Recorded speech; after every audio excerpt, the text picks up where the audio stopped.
and there's intimacy on the radio, and there's naturalness.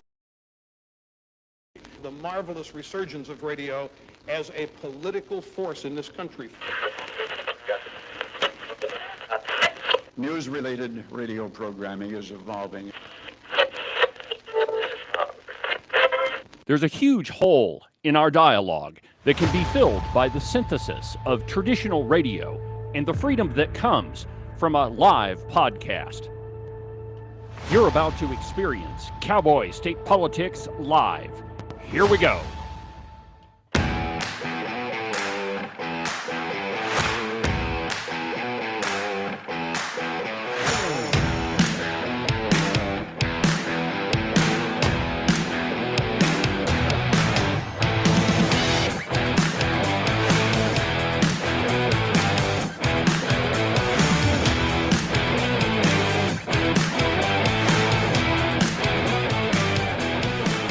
Good morning, my friends, and welcome to another incredible installment from very high above all the puerile and insipid forms of Wyoming mainstream media.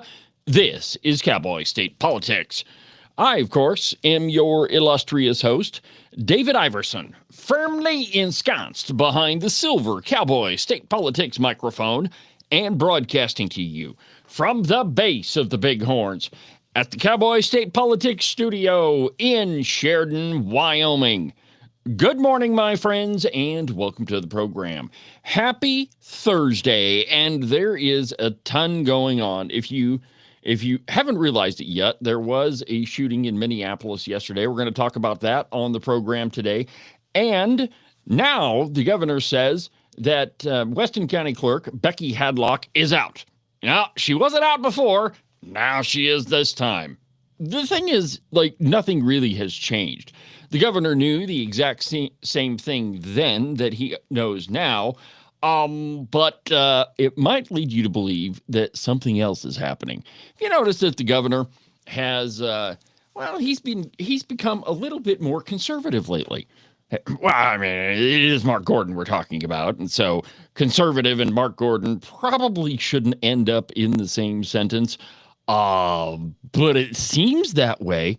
But you see, this is what redcoats always do, my friends. There is always, the how they usually act, and most of the time, that's like a red, hair on fire, red-coated liberal. And then when it gets closer to election time, well, they switch it up a little bit and they magically become all sorts of conservative. So we're going to talk about that today on the program too. Now, first, just let me apologize for the confusion this morning. There's a bit of a technical issue going on, but I think that I've got it sorted out. So we are going to have a program today, though it will be slightly shorter than usual because I have to go to Casper to an event. But we will have a program today, and I'm sorry for the confusion this morning. But at the very least, I got it cleared up enough to where we can have a show. And there is a bit of a technical glitch that's happening at the website, so I'm working on that too. It's been a morning, is all I can tell you, my friends. I'm sure that you've had mornings that start out that way too, where right as you get out of the bed, things kind of go downhill from the very beginning. But that's all right. We've turned the corner, and we're mostly back up and running. And so thank you for joining me this morning, and sorry for the confusion. But I guess we should probably start. You know what? We can start in one of two places. I think let's go ahead and do the shooting in Minneapolis. And if you paid any attention to the news this morning, it's everywhere on the news.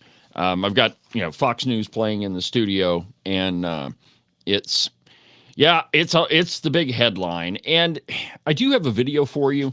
We're going to watch it here in just a second, so you know exactly. You know what? Let's actually start there, and then we'll go into what Kristi Noem has said about it later. Now, as you know, ICE has been all over in American cities, and they're seeing a lot of opposition to what they're doing. And this is a little bit foreign to me. I mean, maybe growing up in Wyoming, I have a different perspective. But usually when the cops show up, you should probably do what they tell you. But we don't live in that place anymore. The spot we're in, you can just oppose the police, and then if something bad happens to you and you get arrested or something, well, then you just claim that it's all politics. We're in a very different world than we were just a couple of short years ago. Now, the response to something you don't like is you just take to the streets, make a couple signs, take to the streets, and protest. And the reason we're in this place is, to a large degree, we have become a nation of men and not a nation of laws. This is something that I've been talking about for a long time. This is how they treated Trump. That's why they raided Mar-a-Lago, because it really was an example of show me the man, I'll show you the crime. That's a quotation. It's either Stalin or Lenin, but I think it was Stalin. But that's not how America works. In America, we are a nation of laws, or at least we're supposed to be. But we've moved from that place into everything is political. And so even when the police show up to enforce the law or to arrest a wrongdoer, well, the going sentiment is, instead of just following their commands and sorting it out later, now it's just protest. And this is an example of one of those that has pretty deadly consequences. Now, I'm not saying what happened was right, but what I am telling you is that it is a symptom of where we're at as a country.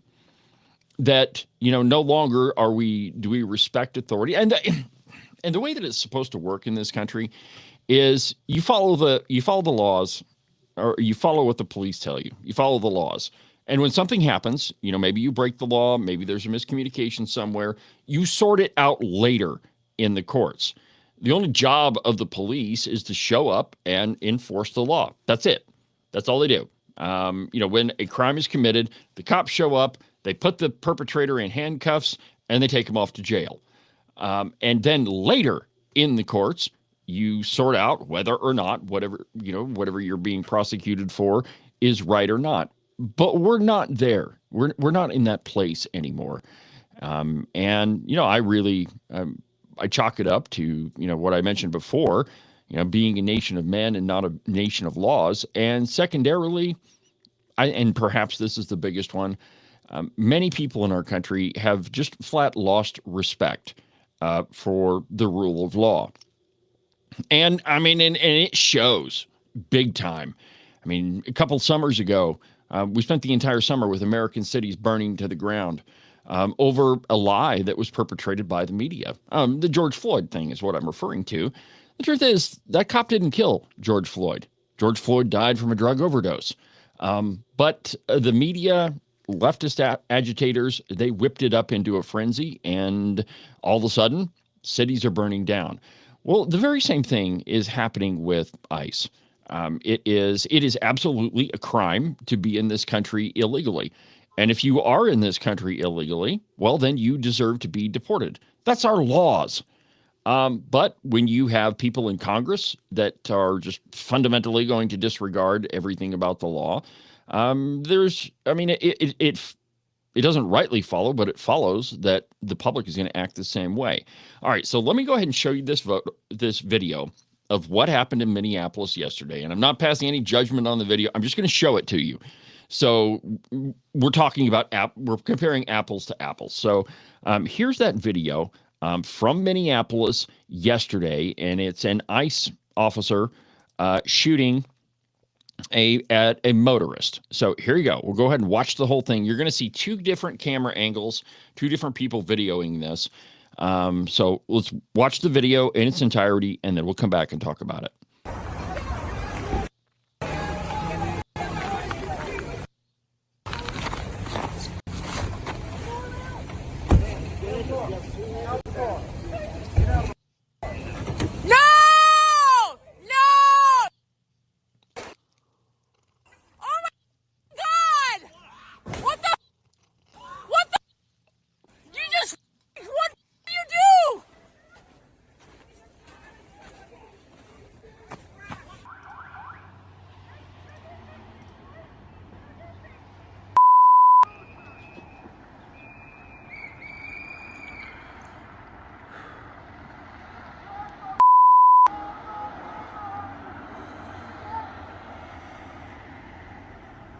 Okay, now this is right before it happened. So watch here in just a second, and the camera's going to pan back. Here you go.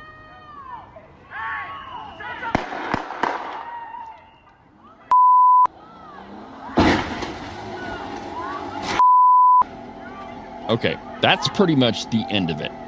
So from the video, you can see that there's a car parked in the middle of the street. Now, what you don't see in the video, and this is hopefully this is in the piece I'm going to cover in just a second, but the lady in the car had been ordered to stop. And instead, what she did is she pulled her vehicle in the middle of the street and attempted to block traffic. And from the video, you can see that two officers are approaching from one side, and he's kind of difficult to see. But there's another officer that approaches the front of the vehicle. And when he gets close, the woman steps on the gas, and that's when he pulls his weapon and fires. Okay, now I'm not saying it's right or wrong. I'm saying that's what the video shows. Let's go to Fox News. In an article entitled, "Nome Alleges Woman Killed in ICE Shooting Was Stalking and Impeding Agents All Day Long." And I quote, DHS Secretary Kristi Noem talked with reporters Wednesday, calling the deadly ICE-involved shooting in Minneapolis preventable. Homeland Security Secretary Kristi Noem alleged at a press conference on Wednesday that the woman who was shot and killed by an Immigration and Customs Enforcement officer was stalking and impeding the agents all day long.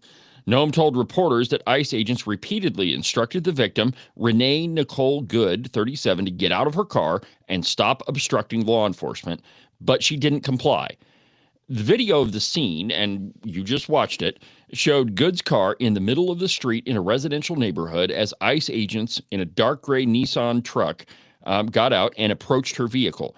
Good is heard telling agents to go around, and as they walk toward her Honda Pilot, one agent tells her to get out of the car.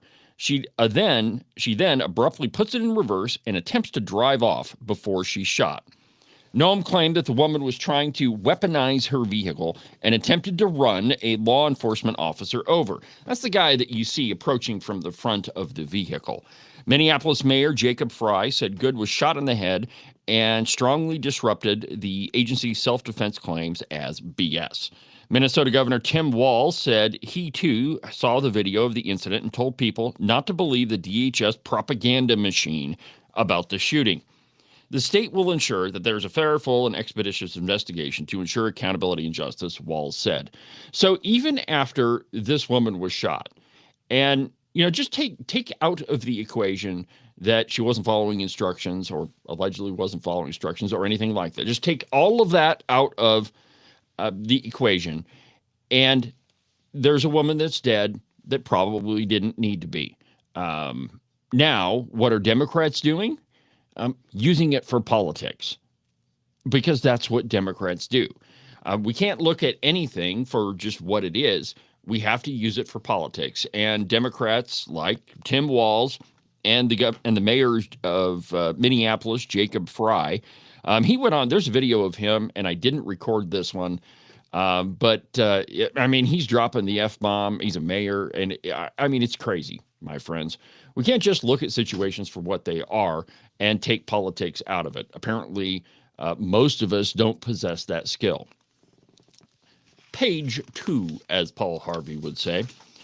Minneapolis Police Chief Brian O'Hara told reporters at the press conference on Wednesday that the FBI and the Minnesota Bureau of Criminal Apprehension are jointly leading an investigation. The shooting of Good, a U.S. citizen, has intensified divisions on Capitol Hill as lawmakers clash over the Trump administration's immigration policies.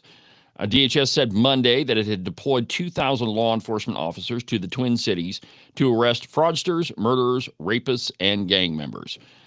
Representative Alexandria Ocasio-Cortez told reporters that ICE is accountable to no one and called for the agency to be reined in.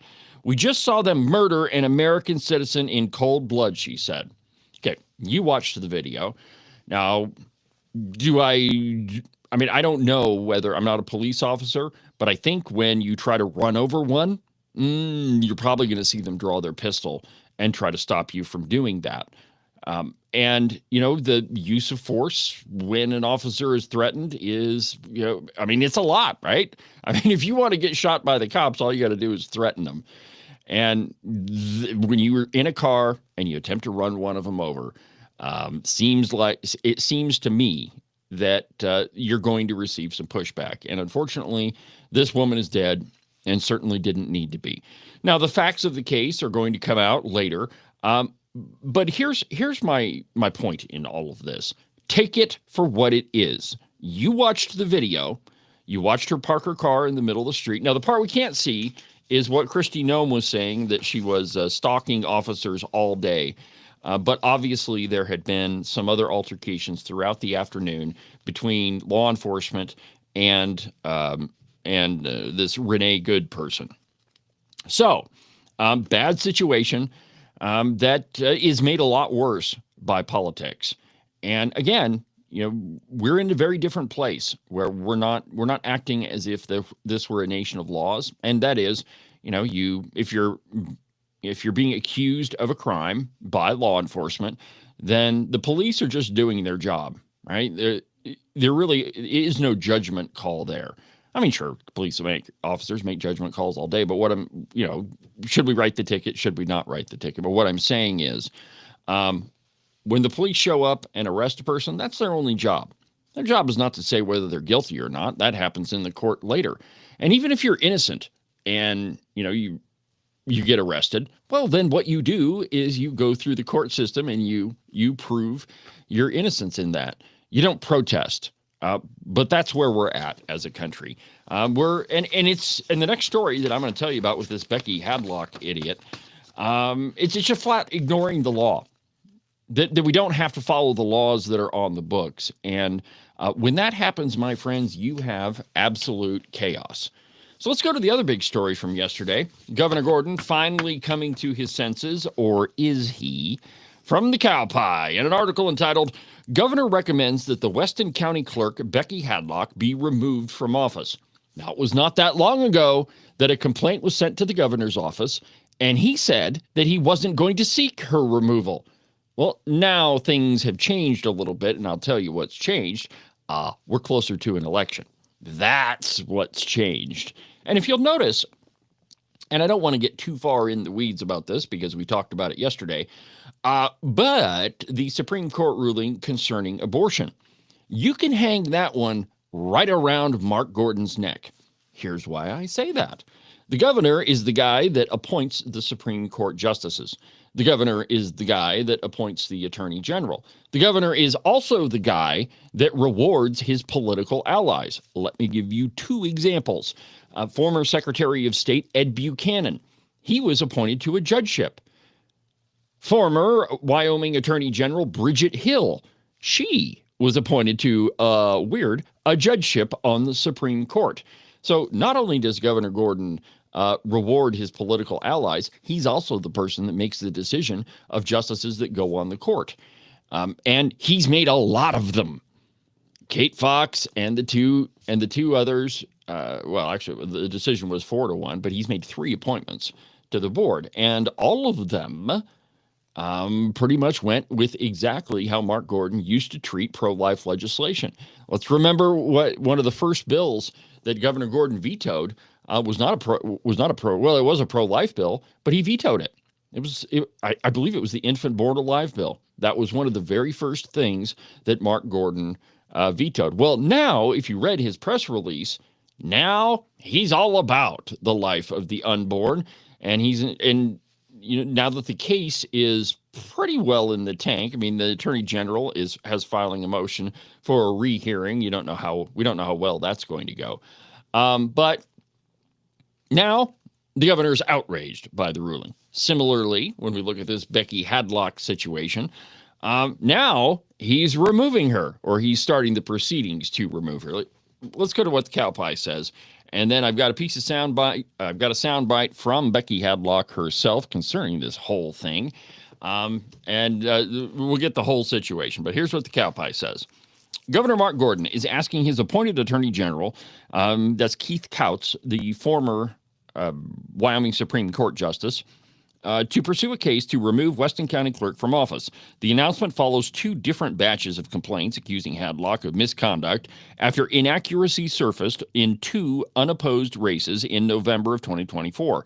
In one race, a candidate's votes became undervotes. In another, multiple candidates who weren't competing as they vied for an equal number of county commission seats, saw their votes misplaced as well. Now, here's what happened. And I covered this extensively on the program when this was happening, like right after the 2024 election. So what Becky Hadlock did is ordered a set of ballots that had been incorrectly printed. And then when she realized they had been reprinted or incorrectly printed, she ordered another batch of them, and then magically all of those got mixed together. Now, here's what happened. When the ballots are incorrectly printed, the machine, if it's not tested, is going to read a spot on the ballot where there isn't a mark. So literally what happens on our tabulation machines is you have to tell them essentially the coordinates of the mark. And so on your ballot, you've got the 3 columns, and it'll list, okay, candidate A, yes, candidate B, candidate C, write in. Well, that little dot that you fill in, you have to have coordinates of that little dot to tell the machine where to read. For example, if there's something there, it reads it. If there's nothing there, it marks it as a no. Well, you have a batch of ballots that are incorrectly printed. Now, this is also what tells you that Becky Hadlock did not test the machines before the election, because if she had, she would have realized that they were reading the ballot incorrectly.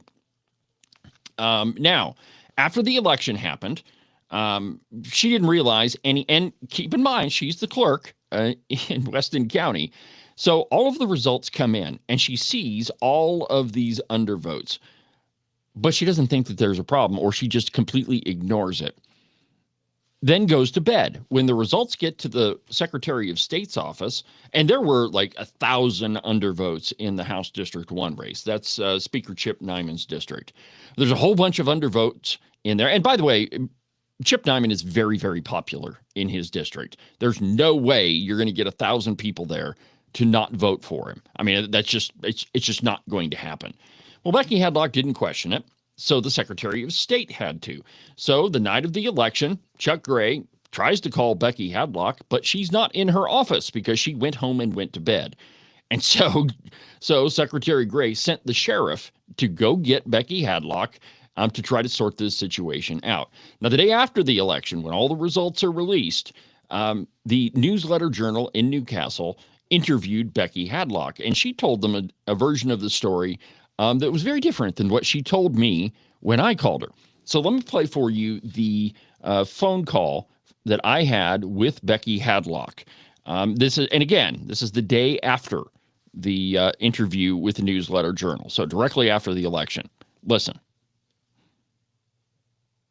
County Clerk's Office, this is Becky. May I help you? Hi, is this Becky Hadlock, the Weston County Clerk? Uh-huh. Hi, my name is David with Cowboy State Politics. I was wondering if you had a couple minutes to visit about your election results.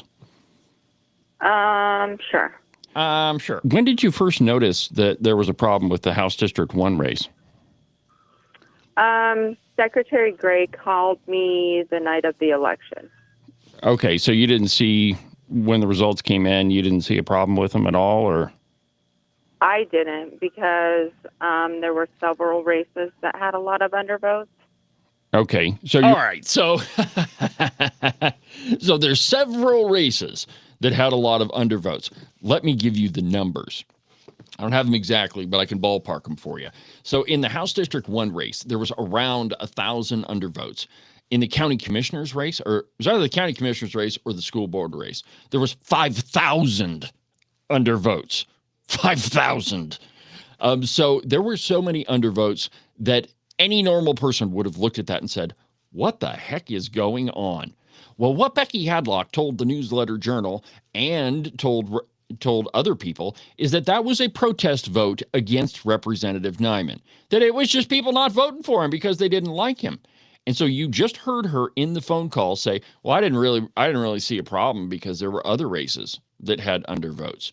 Now, if you look at the election results from any county, I mean, it doesn't matter which one it is. When you look at the undervote category, you're not going to see numbers in the thousands. Now, maybe in Cheyenne, maybe in Casper you do, but not in a small town like Newcastle. That's just not going to happen. Let's play the rest of the of the interview with her? Referring to the county commissioner race. The commissioner and also the school board. Okay, so what is in other elections, what's the normal amount of undervotes that you would see in a Weston County election? Oh, I don't want to comment on that because I'd have to go back in my other elections to find that. Okay, all right. So when is your it's normal for people to undervote? When is your canvassing board going to meet? Tentatively Friday at 2. Okay, so it's is that the normal time? Because I know here in Sheridan County they're going to meet today, but is that normally when they meet? Yes. Okay, all right. So do you expect to certify the results, or are you going to do an investigation into why there were over 2,000 undervotes? We will certify the results, the correct results. Yes, we won't certify unless we have the correct results. Okay, great. Mm-hmm. Now, last question. When did you complete the testing on the ES&S machines? We did 2 tests. We did a test. Oh, I'd have to look back. And I'm right in the middle of getting ready for my commissioner meeting. I'm sorry. No, I get it. I got this story last night, and I thought, why not talk to the person in charge? So I thought I'd give you a call. Yes. Yes, but we will definitely not certify until we have the correct results. Okay, great. Unlike what's being floated around. Yes. Okay. Well, I appreciate your time, and have a good county commissioner meeting. All right. So there you have it, right? She didn't realize that there was a problem. No. This is normal. Other races have undervotes in it as well. And you notice that she didn't say when they tested the machine. And that's because she probably didn't. I don't know that for a fact. I'm just saying, look, if you have misprinted ballots, which is what caused all of the undervotes later, you would have picked that up, right? Because you stuff a stack of ballots in, the machine reads them, and then you find out whether it's reading correctly or not. But it's pretty clear that she didn't even test the machines. And so my theory is she had the misprinted ballots, and then she ordered another set that were good, and then she mixed them all together. Don't know that for a fact, but that's just my theory on it. Because other races worked out just fine. All right, so back to the cow pie. Now that you've heard the phone call with her. Well, actually, you know what? Let's go ahead and take a break, and when we come back, we'll finish up this Becky Hadlock story. I mean, this one is just blows my mind still that she's still in office, but not for long, hopefully. Back in a minute.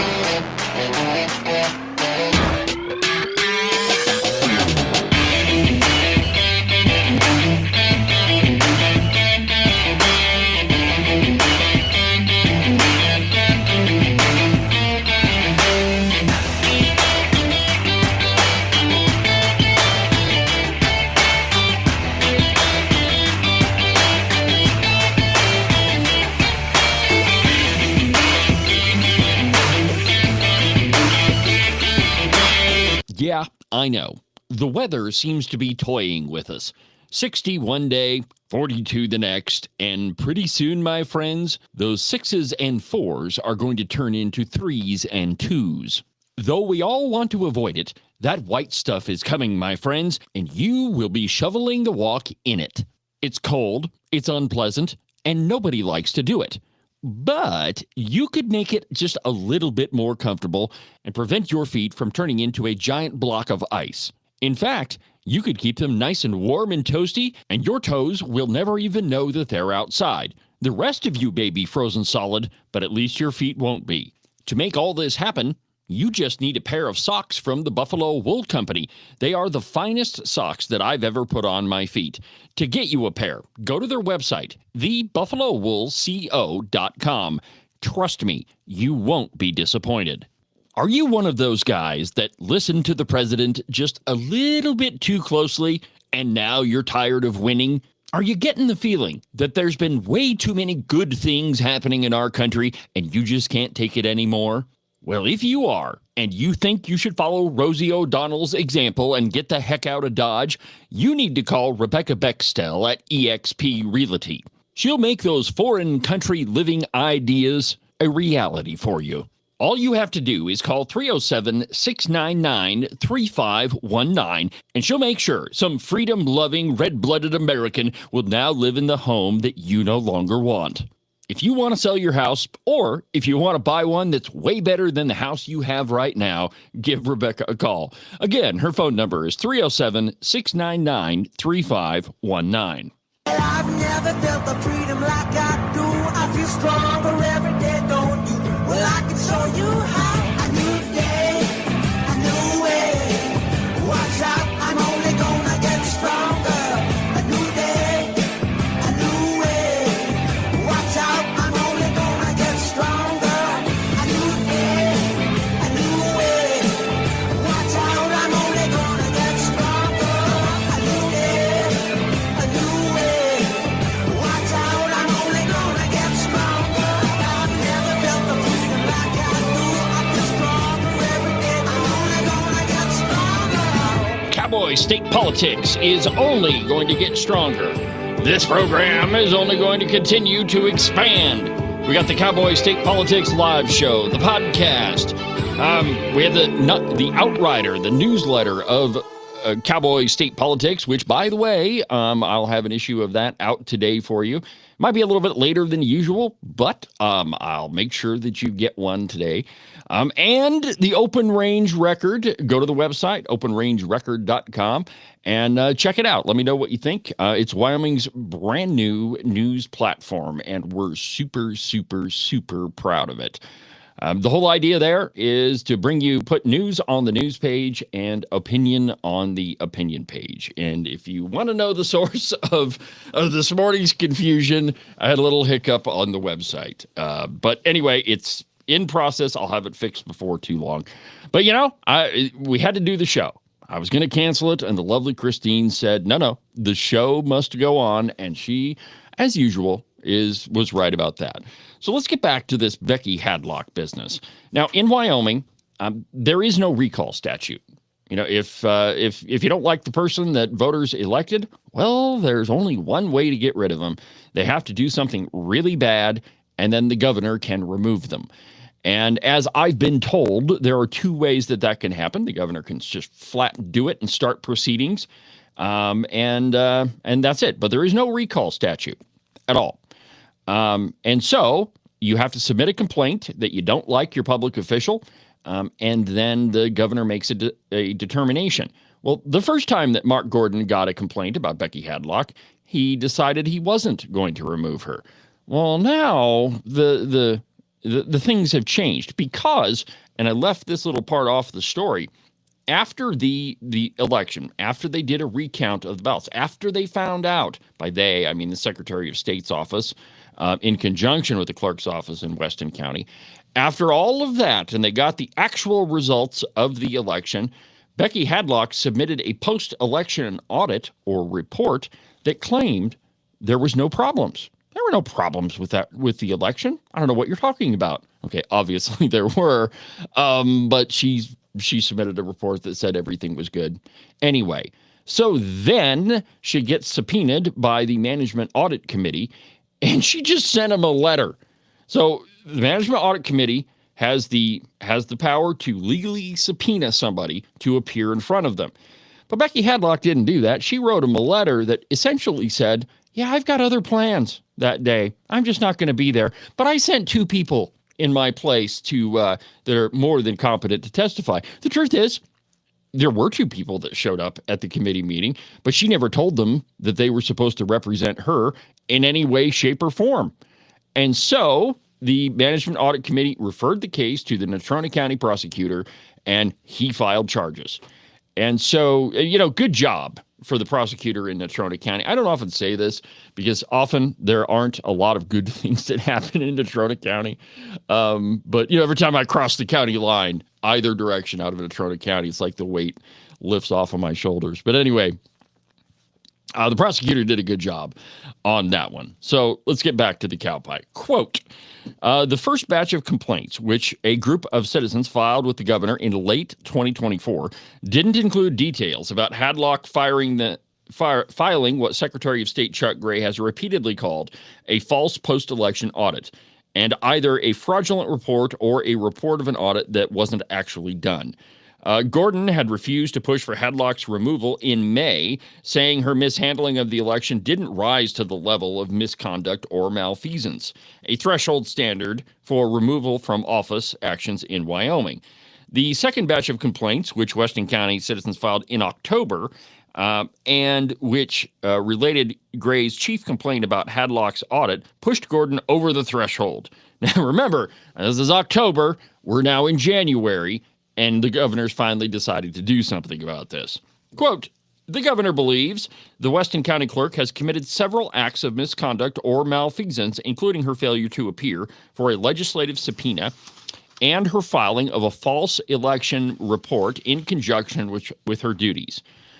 These investigations enable statewide officials to influence the fate of locally elected ones and to change the outcome that local voters choose. So this is a big deal, right? If voters, you never want to go against the will of voters, however misguided you may think it is.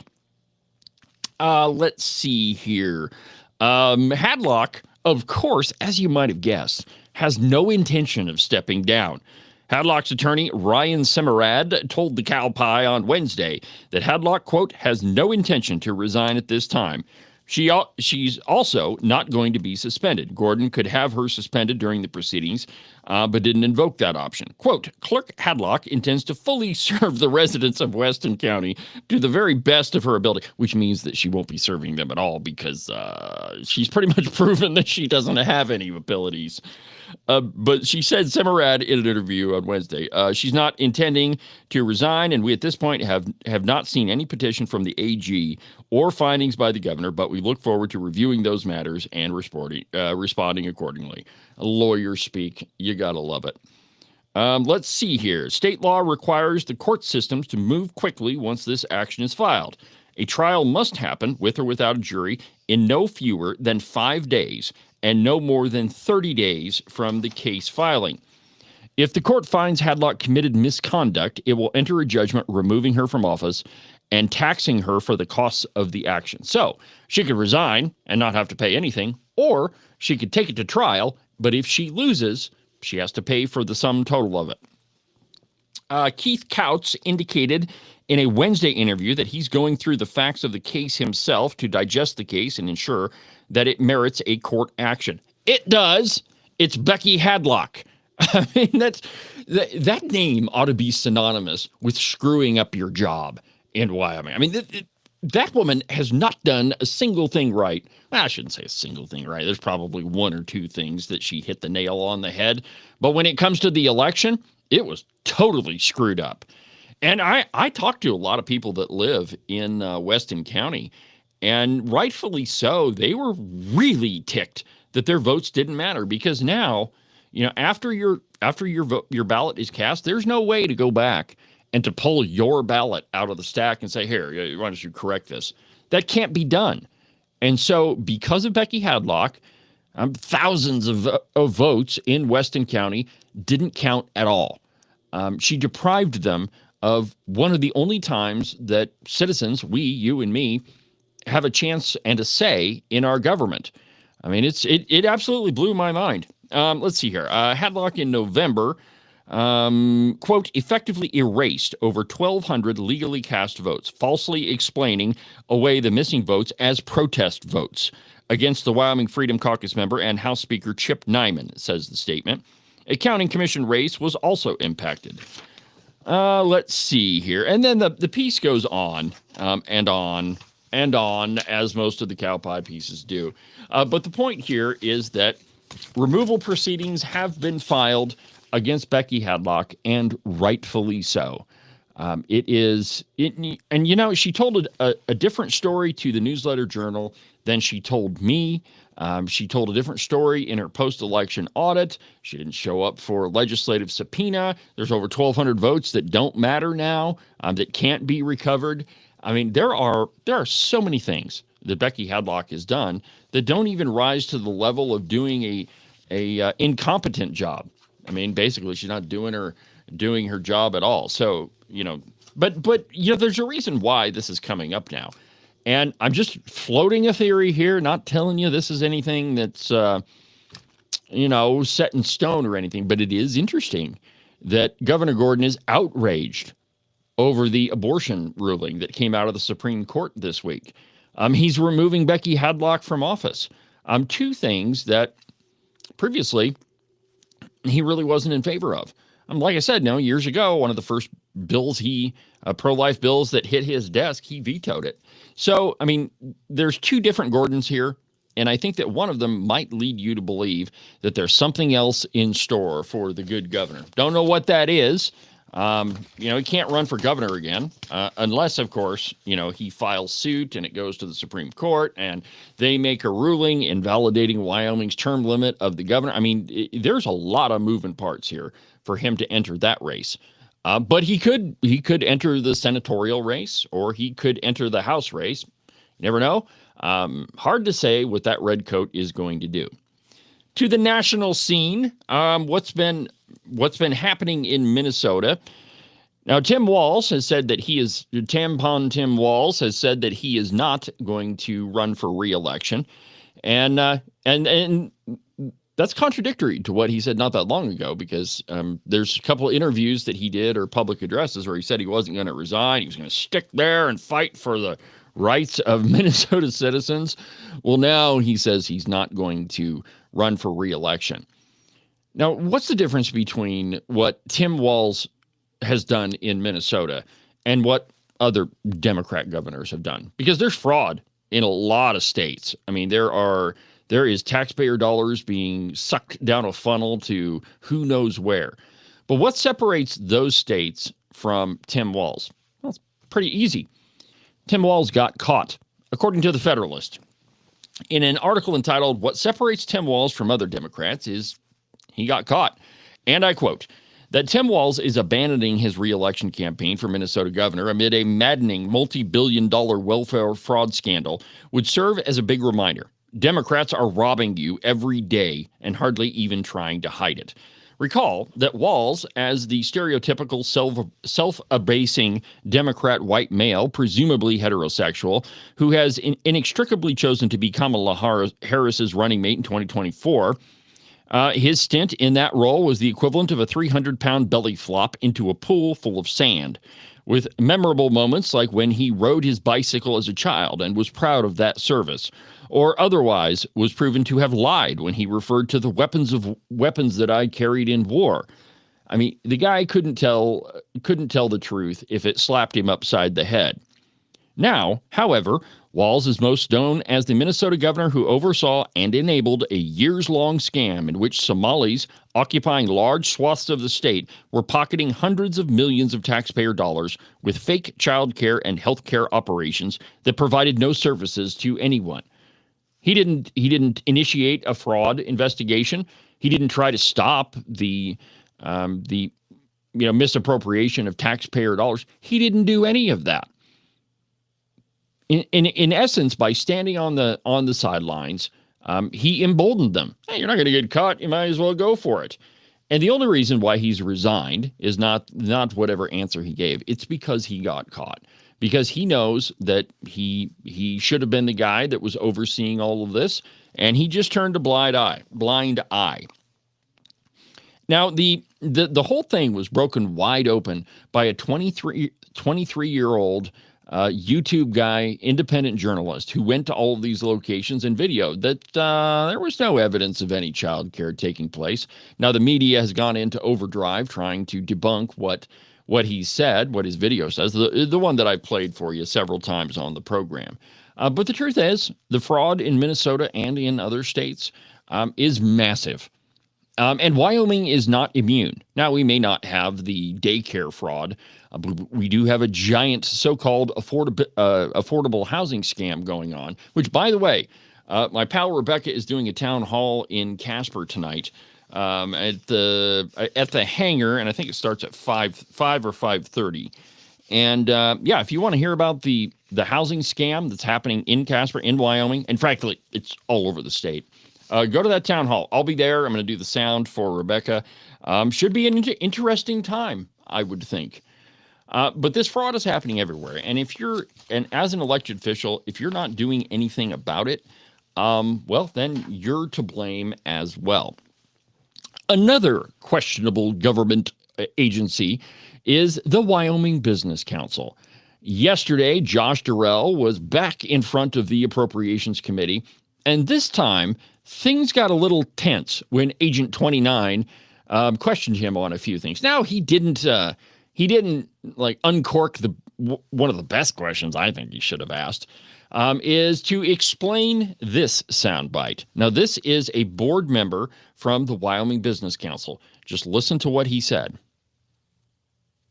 Josh, do you think that one of the problems of the committee is they don't understand the infrastructure problem that we have? And basically, the private sector doesn't have to put in the infrastructure because they can go to other states. And I think when listening to them today almost made me think of them as Neanderthals, because they're thinking that somebody's going to bring in this infrastructure and pay for this infrastructure and make it happen. And I think that's what we need. Okay, it goes on from there. But the only reason the soundbite is that long is you can hear Josh Durrell talk about him as a board member. So a board member of the Wyoming Business Council called the conservative members of the Appropriations Committee Neanderthals. Now that tells you everything that you need to know about how the Wyoming Business Council views state legislators and how they view their role in the whole thing, which is essentially picking winners and losers and handing out your tax dollars to their pals and buddies for, questionable things. I mean, there have been a lot of businesses in Wyoming they've given money to that have just gone belly up. And the truth is, the track record of the Wyoming Business Council is pretty terrible. Over their 27-year existence, the GDP of Wyoming has actually gone down. Their whole job is to increase GDP, and over the lifetime of their agency, it's gone down. Now, just to give you a little reminder of where Josh Durrell is, where his mind is at when it comes to the role of government and his job. Let me just play you this brief montage, and then I'm going to show you what happened in the Appropriations Committee meeting yesterday. But here's that brief montage. The free market as an ideal, unfortunately, it doesn't exist except at, maybe those ivory tower type institutions that we might call as in academia. And that's where it exists because it's a model.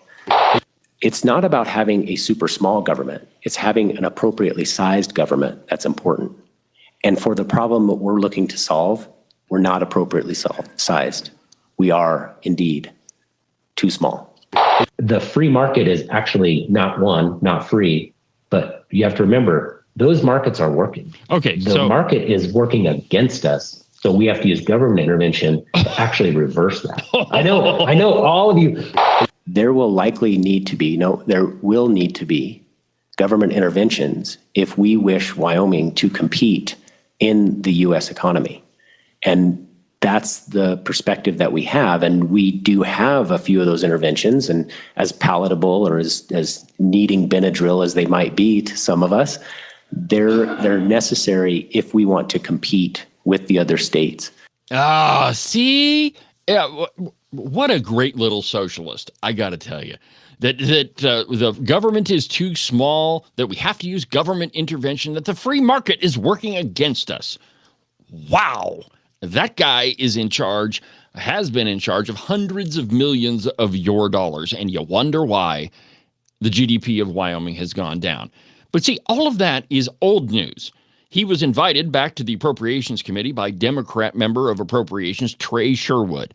Now, I didn't record her video because basically it's 30 minutes of rah, go Wyoming Business Council. There isn't a single, critical question in there or anything. Now, it's what happened after Trey Sherwood was done that is interesting. Now, this whole video is pretty long. And what I want to do is just a stop and start with it. So we'll start with Representative Ken Pendergraft, Agent 29, questioning Josh Durrell. And I'm just going to tell you right now, it gets a little tense. Ken did a good job with this one. So let's go ahead and watch a little bit of it, and we'll do a stop and start with it. You just mentioned the dreaded phrase picking winners and losers. Last time you were here, I mentioned a metal fabrication business in Sheridan, which received a cash award from you. I know of another small cosmetics business in Jackson, received $2 million. I would suggest that that's not competition versus the free market. It's flat out interference. Your reaction when I mentioned the metal fabricators, well, give me the names of the others and we'll send them a check too. What are you going to do? Send a check to everybody? So I'll leave that there and you'll have an opportunity to respond. But you did in many of the conversations that we've had, and thank you for being always available. You did mention that you were pivoting from that sort of action to more community infrastructure, trying to community readiness, that sort of thing. Do any of those projects involve a water project? Okay, all right. So let's just stop right there. Now, in his previous testimony, it went on for the better part of an hour with Agent 29 and Representative John Baer, Chairman John Baer of the Appropriations Committee, asking Josh Durrell all sorts of questions concerning his outrageous statements to me that the free market is working against us. That's where the whole conversation got started. Now, of course, you know, there are a lot of conservatives that really don't like the Wyoming Business Council for very good reasons. But that's where it started. Now, here's where you're going to see Josh Durrell get a little testy at, you know, some of the comments by Ken. But let's continue, and then we'll talk about it. Mr. Chairman, Representative Pendergraft, I'll answer your second question first. Many of them do. I believe in a report that we provided to the Management Audit Committee I'm trying to remember when it was, but a few months ago, it lays out the lineal feet of water infrastructure that we have helped with that may or may not be part of the programs that you're talking about for other agencies might be able to have. If there's an opportunity to collaborate with them, we're all in. So we do infrastructure for that. In terms of pivoting, we have a number of programs. We have a number of programs that we utilize. The economy is not just one thing, it is many things, and we work on those gaps in the economy. So I would love to know the specifics of those two examples, because then I could walk you through those. However, I also want to correct you. I did not say we will send them a check. What I said was our programs are available to the people of Wyoming, and if they choose to engage with those programs, we will consider them. I think that's a very important component, and I would never say I would send them a check. What arrogance, Okay, man. thank you. It's a fine point, but it actually makes my case in that eventually your agency then selects who receives that money, picking a winner and a loser. By whatever standards you have, justified or not, effectively you become the one that is the arbiter. Now here And comes therefore the you straw just made man my from point. Josh Thank you Durrell. for doing that. Can you cite or describe for us any cooperative efforts between the Wyoming Business Council and the aforementioned Wyoming Water Development Commission? Mr. Chairman, Representative Pendergraft, I'm gonna go back to winners and losers at my own peril here. Actually, yes, we do. We make selections. Okay, so hold on just a second. He admits that, yes, they do pick winners and losers, which we all know that he does. I mean, that's what the business council does, is they give money to one business and not money to another one. They are the ones that pick which business or which entity is deserving of your taxpayer dollars. I'll give you a hint. None of them are. We shouldn't be messing around in the free market. We shouldn't be giving your tax dollars to one business over another. But they absolutely do pick winners and losers. There is no justification they can make while they should benefit one business over another. The classic example of this is in Buffalo. And this happened a couple of years ago, but the city council and the county had a ballot proposition going on, a tax that I'm very proud to say I organized the effort against it, and we beat the tax. I'm very, very, very proud of that. Anyway, one of the things they wanted to do with those tax dollars was to improve the exercise gym at the YMCA. So they were going to give a whole bunch of money to the YMCA, which is a private corporation, by the way, but no money to the guy that owned a private gym that, frankly, is less than half a mile away from the YMCA. So he doesn't get any money, but we're going to give money to this agency over here so he can compete with them. The truth is, when we do that, there's no way that a private business can compete with somebody who has an unlimited checkbook. I mean, it's just not going to happen because you do have limited funds and you can only do so much with them. And so when we give taxpayer dollars to any business, it is picking winners and losers, and it's wrong. Now, coming up right now, let's go back to the video, and I want you to listen for the straw man. Josh Durrell is trying to redirect the conversation in another way so he can avoid the whole topic of why they advantage one business over another. Listen to this. This is classic Democrat tactics here. Check it out. Make discernment. We help people understand their businesses better, and sometimes we pick them. Absolutely. I'm not going to back away from that. I do have a problem calling businesses in Wyoming losers, and I have a problem calling communities in Wyoming's losers. I don't believe that that's acceptable because I don't think any of them are losers. I think that they all learn something in the process. All right. How dare you, Representative Pendergraft, for calling towns and businesses loser? Have you no respect, sir, of these communities? I mean, it is absolutely a Democrat tactic. Don't pay attention to the actual issue at hand. No. You're bad because you said the word loser. It is absolutely ridiculous.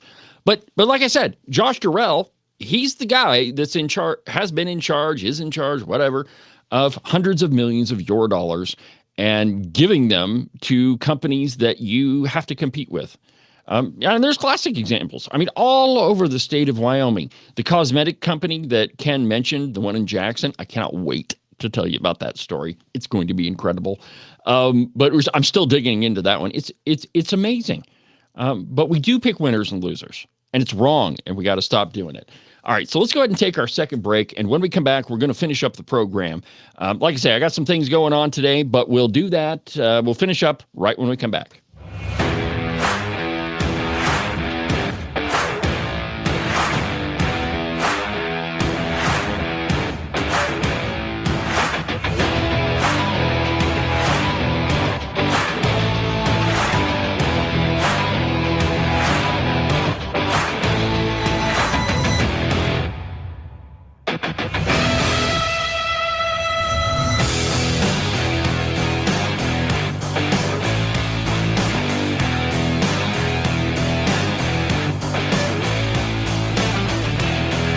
Make sure that you subscribe and follow the Cowboy State Politics podcast. You can do that from the website, cowboystatepolitics.com, or anywhere that you get your podcasts.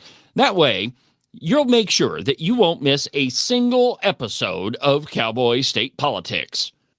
Hunting season. Right about now, you're off with all of your pals, stalking the big gigantic elk or buck mule deer that you've been thinking about all summer long. And your lovely wife is at home, probably enjoying her time without you. But soon, my friend, all of that is going to come to a screeching halt. And I want you to think about just one little thing.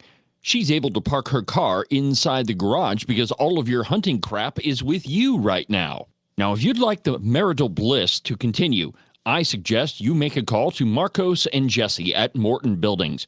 Their phone number is 307-674-2532.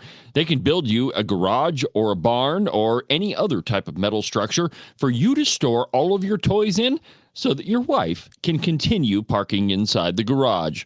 And you can avoid sleeping on the couch for the next month or two. Call Morton Buildings. Their phone number is 307-674-2532. Get them to build you a metal building before it's too late.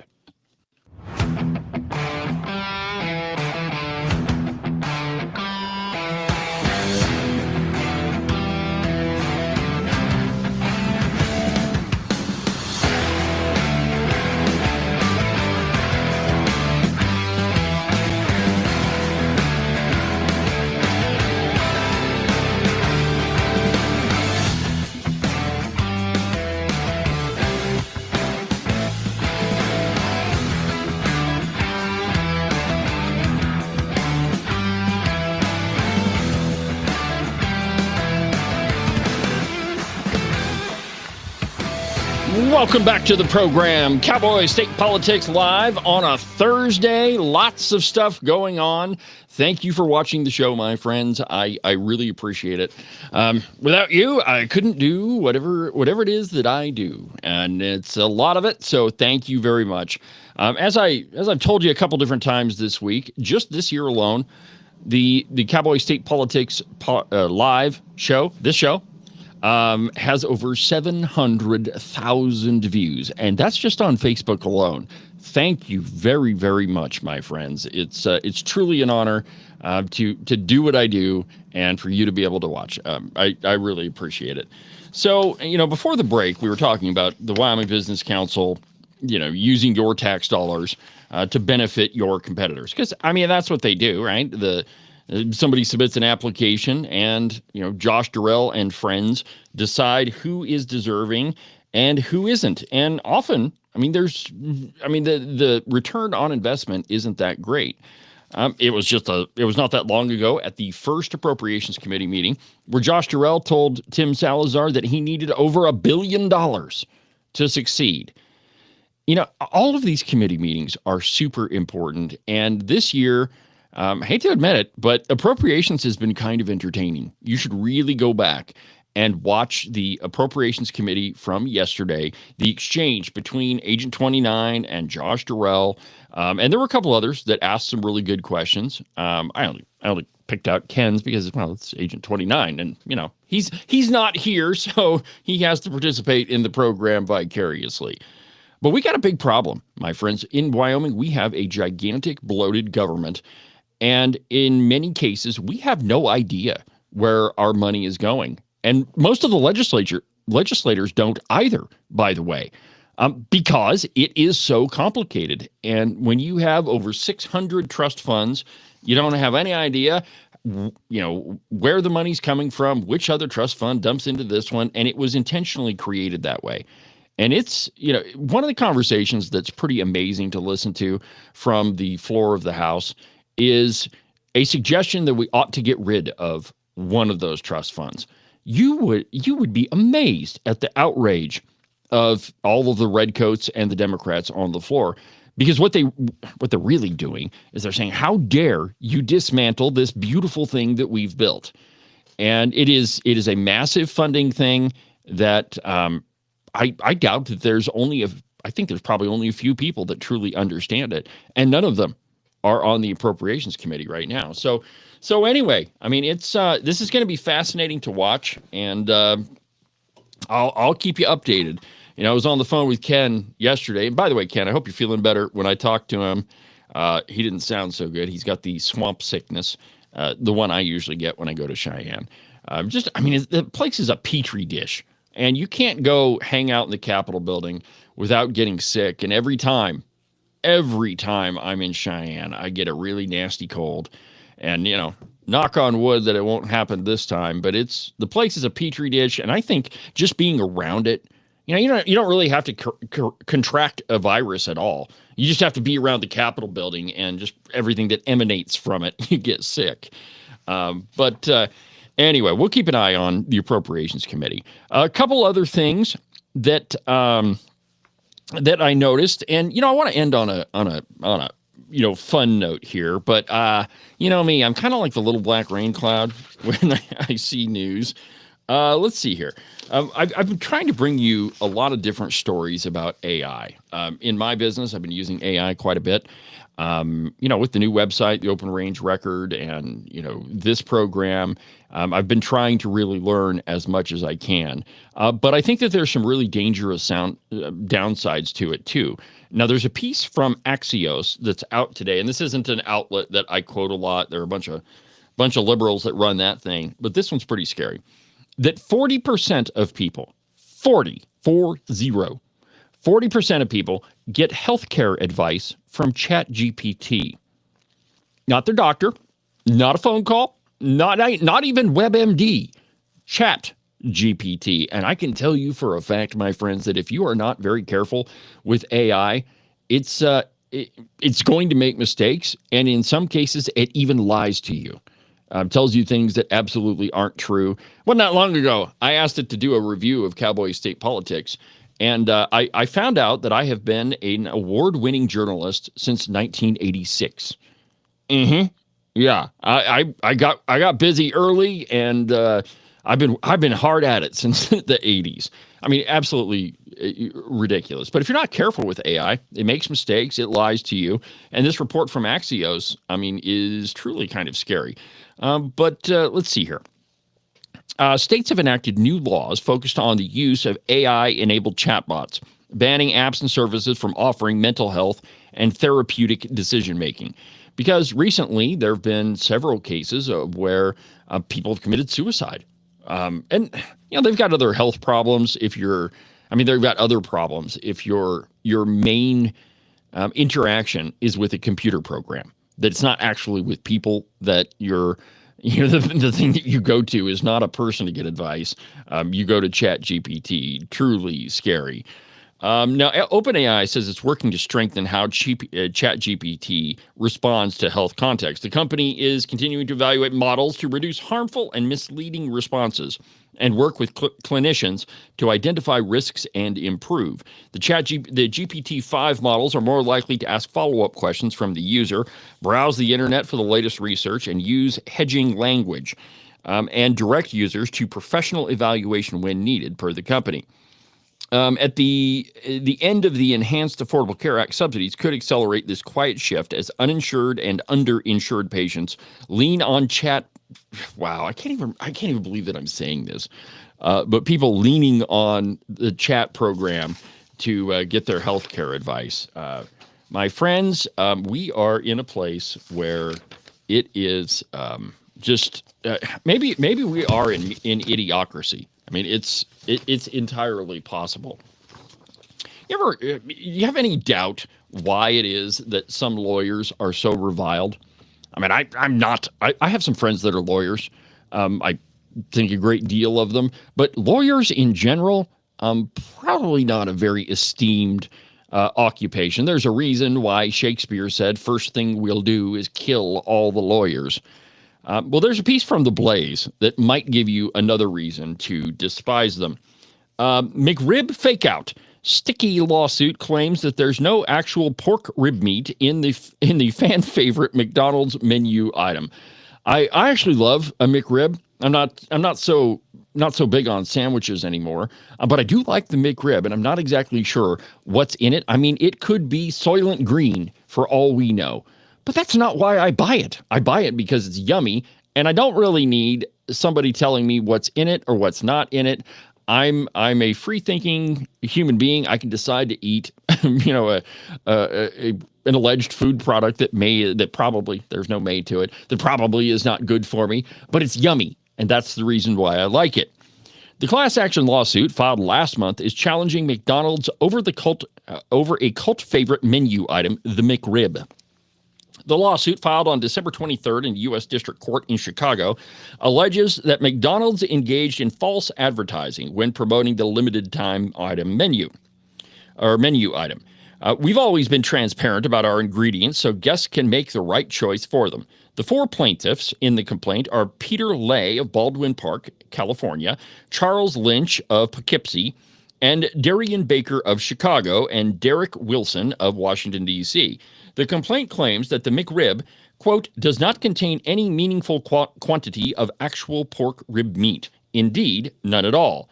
The plaintiffs claim that the fast food chain uses lower quality cuts of meat instead of rib meat, including pork shoulder, heart, tripe, and scalded stomach.